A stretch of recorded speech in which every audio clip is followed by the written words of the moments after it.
ചേട്ടാ ചേട്ടാ ഇതെന്റെ കുഞ്ഞാണ്. മോനെ, മോന്റെ അമ്മാവനാ. എനിക്ക് എവിടെങ്കിലും കുറച്ച് ദിവസം താമസിക്കണം, അതിനുവേണ്ടി വന്നതാ. അല്ലേ, ഇത് ചേട്ടന്റെ വീടല്ലേ, ഇവിടെ താമസിക്കാൻ എന്റെ അനുവാദം വേണോ? ചേട്ടൻ നല്ലത് കൊടുത്തോ? നിന്നെ കാത്തിരിക്കുകയായിരുന്നു. അതെന്നെ കാത്തിരിക്കണോ? അത് നല്ല കാര്യമായിപ്പോയി.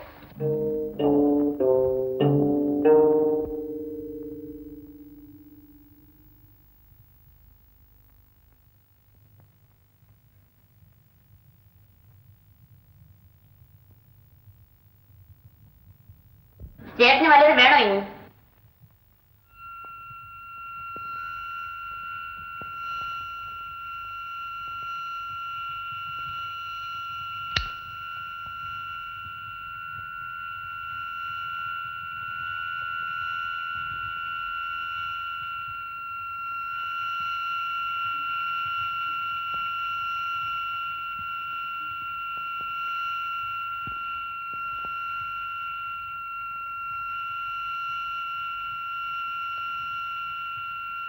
നീ നമ്മൾ പറയുന്നത് കേക്ക്.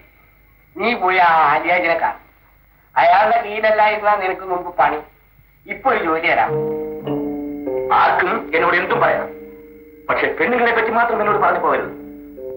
യശോദയെ തന്നെ ഞാൻ രക്ഷിക്കുന്നത് അവരുടെ പെങ്ങളായതുകൊണ്ടാണ്. സ്ത്രീ എന്ന സാഹചര്യത്തിനെ എവിടെ വെച്ച് കണ്ടാലും എനിക്ക് ആ ഓർമ്മ വരും. നമ്മളും കെജോനാണ്.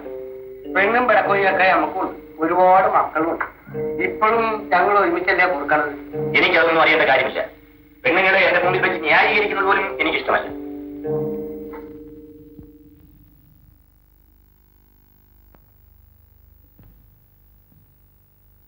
ആരാത്? നമ്മുടെ കൃഷ്ണൻ. കൃഷ്ണ, കഴിഞ്ഞ് ഇനിയെങ്കിലും ചൊവ്വ നേരം ജീവിക്കാൻ നോക്ക്. എനിക്ക് എന്തെങ്കിലും ജോലി വേണം. ജോലിയാ? അതാ നിൽക്ക. നിന്റെ മേൽനോട്ടത്തിന് ഞമ്മളെ കൊണ്ട് കഴിയൂല കൃഷ്ണ. ഓ, ഇവന് പറ്റിയ പണി എന്തെങ്കിലും ഉണ്ടാ? ഉണ്ടോന്ന് ചോദിച്ചാല് ഇതൊന്നും കാണില്ല. കൃഷ്ണ, വരുന്ന ഞായറാഴ്ച നമ്മുടെ മോന്റെ കല്യാണാണ്. മുസ്തഫാനെ കൃഷ്ണ അറിയൂലേ? അറിയാം. പന്തലിന്റെ പണി നിന്നെ അങ്ങനെ ഏൽപ്പിച്ചു തന്നാലാ. സാധനങ്ങളൊക്കെ എന്താ വേണ്ടെന്ന് വെച്ചാല് ഇബ്രാഹിം കുട്ടിയോട് പറഞ്ഞാൽ മതി. എന്താ കേൾക്കുന്നോ? കേൾക്കണ്ടേ? എന്നാ നാളെ ഈ നേരത്ത് ഇങ്ങോട്ട് വാ. ഇപ്പൊ കൊടുക്കാം. അതെ, ഈ പണിക്ക് ഈ നാട്ടിൽ വേറെ ആളെ കിട്ടാനിട്ടാണ്. ഓ, അവന്റെ കെട്ടുകളെ കൊന്നേ. ആ നേരത്ത് ഞമ്മളായാലും എന്തെങ്കിലുമൊക്കെ ചെയ്തു പോകും. പക്ഷേ അയാളൊരു കത്തിയും തിരിയാവില്ല ഇപ്പോഴത്തെ നടപ്പ്. കത്തിയല്ലേ കീഴടങ്ങി പെര തൂത്ത് വൃത്തിയാക്കാൻ പോകണം എന്നെനിക്ക് തോന്നിയില്ല. പെര വൃത്തിയാക്കാൻ ചൂട് തലയോട്ടല്ലേ പിടിക്കുന്നത്. ഇത് മുകളിലോട്ടാ പിടിച്ചോണ്ട് വന്നത്. ഉള്ള ധൈര്യം വെച്ചോണ്ട് ഞാൻ എടുത്ത് ചാടി. ഉടനെ അവള് വിളിച്ചു പറയാ, പിന്നെ ഇങ്ങനൊരു ഫാനുണ്ടെന്ന് കരുതി പടി കടന്നു പോകരുത്. ഇത്രയൊക്കെ വർത്താനം പറഞ്ഞിട്ട് മാധവ ഔത്തുന്നൊരു അനക്കം കേൾക്കണില്ല. ഈ ഒന്ന് പോയി വിളിച്ചോണ്ട് വാ, ഞാൻ ഒരു മധ്യസ്ഥം ഉണ്ടാക്കാം. അബ്ദുള്ള, ഞങ്ങളൊക്കെ മുമ്പിലേക്ക് മുദ്രാവാക്യം വിളിച്ചോണ്ട് പറഞ്ഞാൽ ഞാൻ പോകും. കാറ്റ് ഉറങ്ങിക്കിടക്കുന്ന സിംഹിയെ വിളിച്ചോളത്താൻ പറഞ്ഞ ഞാൻ പോവും, വിളിച്ചോളത്തും. പക്ഷെ ഇവിടെ വിളിക്കാൻ എല്ലാം കൂടെ ആവില്ല. ഓഹോ, യശോദേ അവിടെ കിടന്ന് ഉറങ്ങായിരിക്കും. യശോദേ ഇപ്പൊ മരിച്ചു കാണുമായിരിക്കും. മാധവ, ഈ ഒന്ന് പോയി വിളിച്ചിട്ട് വാ. ധൈര്യമായിട്ട് പോകും പോലെ. നമ്മളെല്ലാം ഇവിടെ നിൽക്കണം എനിക്ക് വേണ്ടിട്ട്. പോയിട്ട് വാ. എന്റെ അമ്മ പോയിട്ട് ചെല്ലി പോയിട്ട്.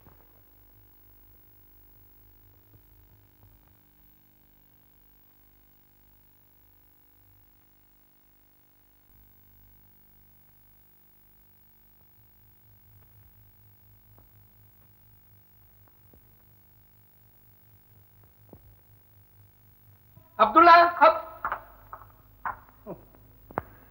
ഒരു ഭർത്താവിനോടുള്ള ഭാര്യയുടെ കടമ എന്താ? ഒരു ഭാര്യ ഉണ്ടെന്ന് വിചാരിച്ചാൽ ഇവിടെ വന്നതല്ല. എനിക്കിവിടെ എന്റെ കുഞ്ഞുണ്ട് കാണാൻ. നിങ്ങളാര്? അവന്റെ അച്ഛൻ. അച്ഛൻ? അച്ഛൻ എന്ന് പറഞ്ഞാൽ എന്തോന്നാ? ജോലി ചെയ്തേ കുടുംബം നോക്കണം, അതാണ് ഒരു അച്ഛൻ. അയ്യോ, നീ പറയാൻ പാടില്ല. നിങ്ങൾക്ക് ഒരു ജോലി കിട്ടുന്നവരെ എനിക്ക് കാത്തിരിക്കാൻ പറ്റില്ല. കാരണം എനിക്കത്രയ്ക്ക് പ്രേമമല്ലായിരുന്നു നിങ്ങളോട്. ഇപ്പൊ പ്രേമം ചത്തുപോയി. കല്യാണം കഴിഞ്ഞ പിന്നെ പ്രേമിക്കുന്നത് എന്തിനാ? രാഷ്ട്രീയ പ്രവർത്തകനാണല്ലോ, അല്പം ബുദ്ധിയാണെന്ന് വിചാരിച്ചു. അല്ലെങ്കിലും നിന്നെ കല്യാണം കഴിച്ചാണെന്നതിലേക്ക് എന്നെ ആരും ബുദ്ധിമാനെന്ന് വിളിക്കില്ല. ഒരു രാഷ്ട്രീയ പ്രവർത്തകന് വിവാഹം അനാവശ്യമാണ്. ജനങ്ങൾക്ക് വേണ്ടി പ്രവർത്തിക്കാനുള്ള അവന്റെ വിലയേറിയ സമയം അവൻ കേവലം പെണ്ണിന് വേണ്ടി നശിപ്പിക്കും. ജനങ്ങൾ എന്തോന്നായി ജനങ്ങളെന്ന് പറയുന്ന സാധനം? ആദ്യമേ സ്വന്തം വീടിനെയും കുടുംബത്തെ സ്നേഹിച്ചു പഠിക്കും, എന്നിട്ട് പുറത്തേക്കാം. അത് തന്നെയാ നിന്നോടും എനിക്ക് പറയാനുള്ളത്. നിനക്ക് എന്തിനായി മകളാസമായത്? അയ്യോ, ഇത് സാമൂഹ്യ പ്രവർത്തനമാണ്. ഗുരുദേവന്റെ ആദർശങ്ങളെ പ്രതി മകളകളെ സംഘടിപ്പിച്ചുള്ള പ്രവർത്തനം, അല്ലാതെ നിങ്ങളെ ഈ നേരുന്നറിയും കെട്ട രാഷ്ട്രീയമല്ല. എന്റെ ഭർത്താവായ നിങ്ങളുടെ ഭാഗ്യം ചേച്ചി, അത്രേ ഉള്ളൂ. അറി, ഞാൻ ഭാഗ്യവാനാ. നിന്റെ ഭർത്താവായതുകൊണ്ടല്ല, നിന്നെ കൊണ്ട് എന്റെ കുഞ്ഞിനെ പ്രസവിപ്പിക്കാൻ കഴിഞ്ഞു എന്നുള്ള എന്റെ ഭാഗ്യം. എന്താ പറഞ്ഞ അവകാശത്തിന്മേലാണ് ഞാൻ വന്നിരിക്കുന്നത്. എനിക്കിപ്പോ എന്റെ കുഞ്ഞിനെ കാണും. എന്നാലേ അവനിവിടെ ഇല്ല. അവനോടെ പോയി? അവനെ ഞാൻ അങ്ങ് അനാഥ മന്ദിരത്തിൽ ഏൽപ്പിച്ചു. കുഞ്ഞിനെ നോക്കാൻ ഇവിടെ ആളില്ലല്ലോ, അതുകൊണ്ട് ഞങ്ങൾ ഏൽപ്പിച്ചു. ദേഷ്യം പിടിക്കാൻ പറ്റും വേണ്ട, ഇവിടുന്ന് ഇറങ്ങി തന്നാ മതി. ഒരു രാഷ്ട്രീയക്കാരൻ ജാഥയുടെ പിന്നീന്ന് മുദ്രാവാക്യം വിളിക്കലും വാൾ പോസ്റ്റ് ഒട്ടിക്കലല്ലേ നിങ്ങളുടെ രാഷ്ട്രീയം? പരിഹസിക്കണ്ടടി. ജാഥയുടെ പിന്നിൽ നിന്ന് ഒരു ദിവസം മുന്നിലെത്തുക. അതെപ്പോഴാ? ജാഥ തിരിഞ്ഞടക്കുമ്പോഴോ? ഒരു കാലത്ത് ഞാനും ഇവിടുത്തെ മന്ത്രി ആകില്ല എന്നൊന്നും നീ വിചാരിക്കണ്ട. അങ്ങനെ ഒരു അപകടം എന്റെ നാടിന് സംഭവിച്ചാൽ അന്ന് ഞാൻ ആത്മഹത്യ ചെയ്തു. യശോദേ, നിന്റെ ചേട്ടൻ കെട്ടിയവളെ വെട്ടിക്കൊന്നവൻ. അതിന് ഞാനെന്ത് വേണം? ആളിയുടെ പാരമ്പര്യം ഞാൻ നിലനിർത്തും. എന്താ പറഞ്ഞത്? അതിനുള്ള ധൈര്യം നോക്കട്ടോ.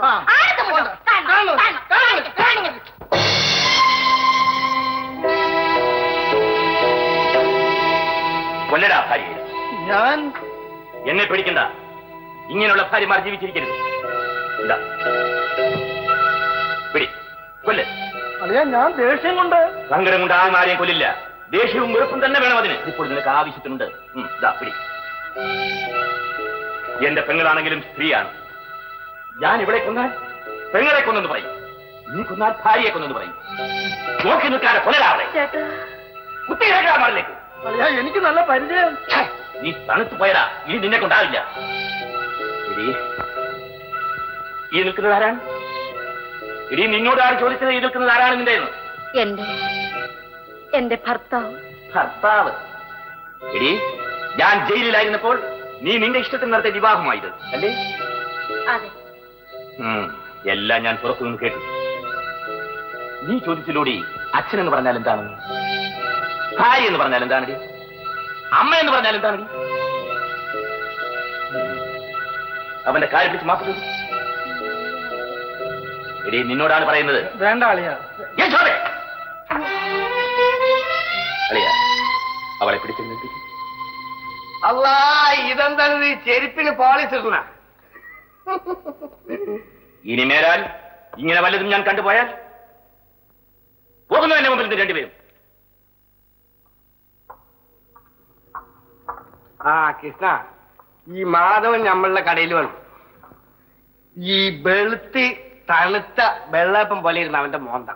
പിന്നെ അമ്മ ഇങ്ങോട്ട് പിടിച്ചോണ്ട് വന്നു. കുറച്ചു കാലത്തേക്കുള്ള മരുന്ന് ഞാൻ കൊടുത്തിട്ടുണ്ട്. എടാ അബ്ദുള്ള, എന്റെ മനസ്സിൽ ഒരു സ്വസ്ഥതയുമില്ലടാ. ആ വൈദ്യൻ എവിടെയാണെന്ന് അറിഞ്ഞിരുന്നെങ്കിൽ. നീ ഒരു കാര്യം ചെയ്യും, കുറച്ച് നാളത്തേക്ക് ഈ കത്തിയൊന്നും ഞമ്മക്ക് താ. ഞമ്മക്ക് ഈ പറ്റുകാർ കുറച്ച് കായകളുണ്ട്, ഇതൊന്ന് കാണിച്ചാൽ കായൊക്കെ ഞമ്മളൊന്നും. എടാ, എന്റെ തീരുമാനത്തിൽ നിന്ന് എന്നെ വ്യതിചലിപ്പിക്കാൻ ലോകത്തൊരു ശക്തിക്കും സാധ്യമല്ല. അത് നീ മനസ്സിലാക്കണം.